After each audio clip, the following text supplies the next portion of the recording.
Like, with middle name? Andrew Clarke. Am I supposed to look at the camera or you? My name's Yoshi. Andrew Bustria. Sasha Maglia.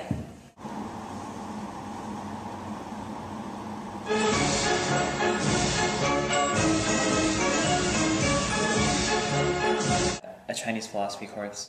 I'm taking Accelerated Introduction into Computer Science.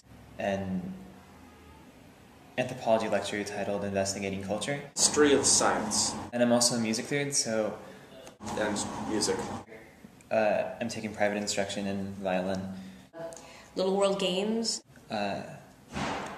And advanced tonal music theory. Contemporary practice of international law. And composition. And, oh god, what is my third class? The composition was a surprise. Mostly theater, but I'm at Sarah Lawrence because I want to study other things as well. I wasn't expecting to have to do that, and it's hard. Photography. I'm taking a history of music on Mozart and Beethoven. I'm in a class right now about 1919. It's a terrible class. And just everything that happened in the world during that year. Gene Wentworth would just like shuffle across the room. Bible and literature. She'd shuffle across the room, then talk for a bit, and then shuffle back. A theater third. She's really old. With acting for the camera, breaking the code, and Lucy Thurber's playwriting class. And she would always tell the same stories every single class. I kind of just came here and the place felt right. Like you just walk into a place and you just feel like you're at home, you know? Yeah. And yeah, I got onto this campus and my father looked at me and he went, "You're going to this school." And I was like, "Yeah." I'm playing in the orchestra. When I was a kid, I found out that Harrison Ford had been both Indiana Jones and Han Solo, and I was like, I want to do that. And then there's chamber music. And then the last thing is conducting. It's not necessarily that I like waving my arms around. I like the focus on writing and on small classes and being able to talk to your professors. I think maybe it has something to do with like having like a full grasp of an orchestra.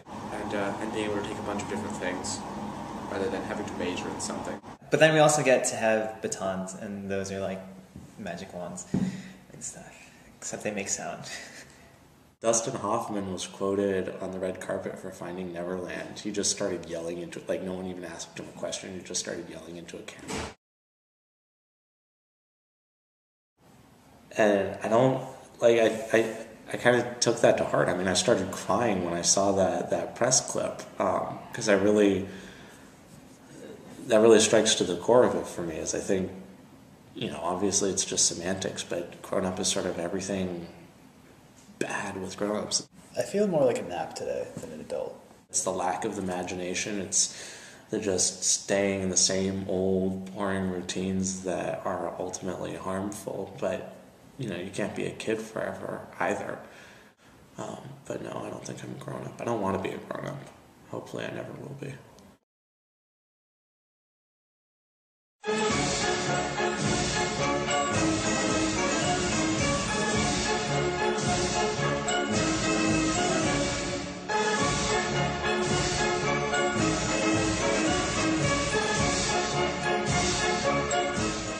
As in to stay, or just to go, whatever?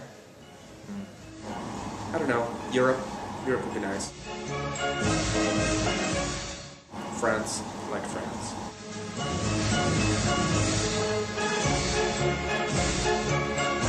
I don't feel like going anywhere. London, New York City, and Cape Cod. Or Canada. I think I want to retire in Edinburgh too, because it's like a bustling city, but it's also kind of a quiet city, and it seems like a good place for like 70-year-old, 80-year-old Yoshi to just chill out and yell at people. I don't know, it's like, I don't know, it's this sort of, it's so close, but there has to be, I don't know, it feels different anyways, but you know it's like almost like, just like us. I don't know. I mean, I was already at odds with the rest of the community. You know, I was a white goth kid who had gone to public school and came from a lower middle class upbringing, and like knew what public transit was. So like I was already set apart But even from there, I was definitely a nonconformist for most of high school, and I think like virulently denying it. Like I was, unfortunately, that goth kid who's like, I'm not nonconformist. This is just who I am. It doesn't matter if the rest of you guys are like that. I'd be like this anyway. I'm not trying to be contradictory. I hate you. Coming here is different. Things are different. I didn't even know what a pallbearer was, and then I was one 3 times. Including one time where my brother was in jail and got let out for the day to be a pallbearer, and we were walking down the aisle of the church that I had been to many times, and only there for a family thing. We were accompanying the casket down the aisle, and he was in front of me, and I'm pretty sure he was doing this on purpose. He would just trail his legs behind so I would step on his feet.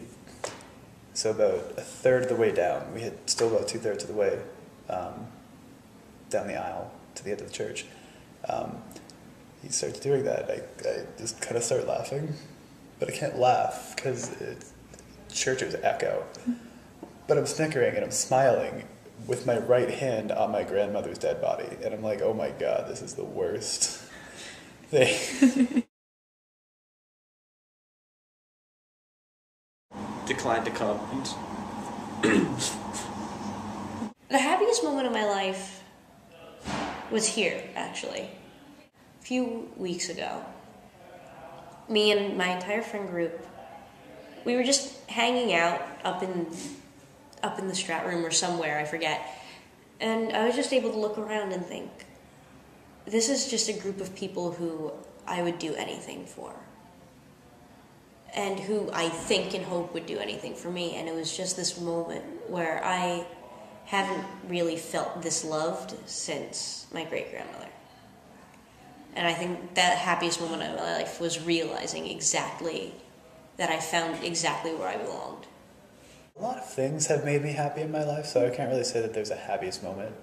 Also, I don't remember it, whatever it was, and I think that's fine. Not remembering your happiest moment, it's a moment. As long as you had it, that's all that really matters. Are you happy? Yeah. Can I ask you one question? Yeah. Are you happy? Yes. And yeah, I am happy now.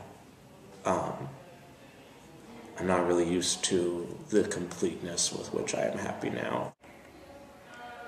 I don't want to say I'm always happy, but I'm at least always okay. For the most part, happy.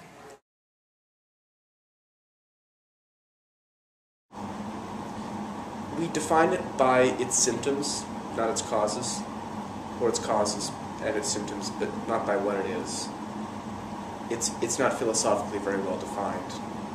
So, I know when I'm happy, and I know what makes me happy, but I don't know what happiness is. The people I've come to work with and like be around,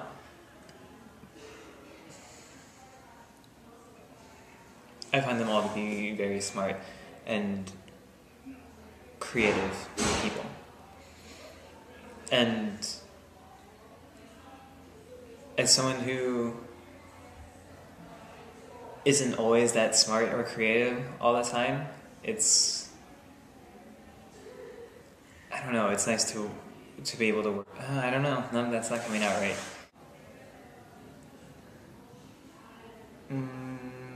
No, wait, no, I'm trying to figure out what I'm going to say, what I'm trying to say.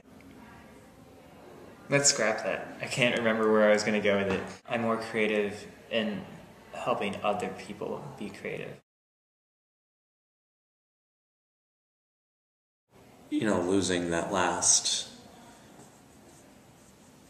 tangential belief of childhood that someone will catch you if you fall. Because ultimately, no one did, really. And I fell through entirely my own machinations, but you know, you still believe in the back of your mind somewhere that your parents will come in and save you, and you know, hopefully they will. You know, hopefully you're not gonna die or anything, but you can seriously mess up, and no one can really save you from that because ultimately it is your own failure. I'm definitely 100% an introverted person, but when I'm acting, I'm pretending to not be that. And so I've developed like various personas that are just completely fake, and that's how people know me. I have this skill set inside of me, like no matter what happens, even if I lose my home and like all of society collapses, I know how to sleep on a sidewalk, so I'll be okay. I don't think that very many things in my life have been hard. I mean, there have been things in my life that other people might consider hard, but I didn't. Relatives dying, for instance, most people consider that hard to go through. I didn't particularly. I don't know what that means about me, but it just... things like that. I just remember one of the big things was none of us wore black to her funeral. We all wore blue. All the flowers were blue. And when we were burying her, we played the Book of Love. It was her favorite color. It was the color of her kitchen. And every summer, when I was a kid, we would go to the market with whatever money we had in our pockets, and we'd buy forget-me-nots, which are these little blue flowers that I've always loved. And we would just grow them outside. And I just remember she would push them when it got to the point where they would start to wither. She would get the oils out of them, and she'd make perfume instead of buying it. So she always wore forget-me-not scented perfume.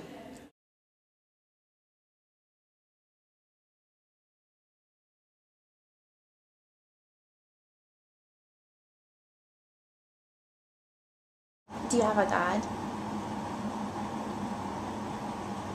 Does science count?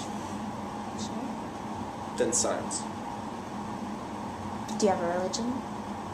No. There's no such thing as your sort of solitary genius. Do you know Brian Eno?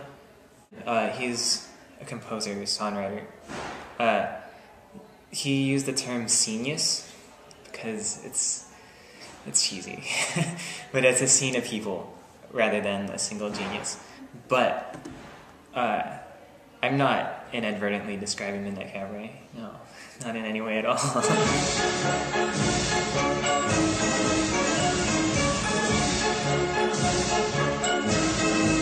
Can you kill zombies with swords? Is that a thing that you can do? Well, I don't know. I've never met a zombie. Hopefully that's not something that will ever be tested.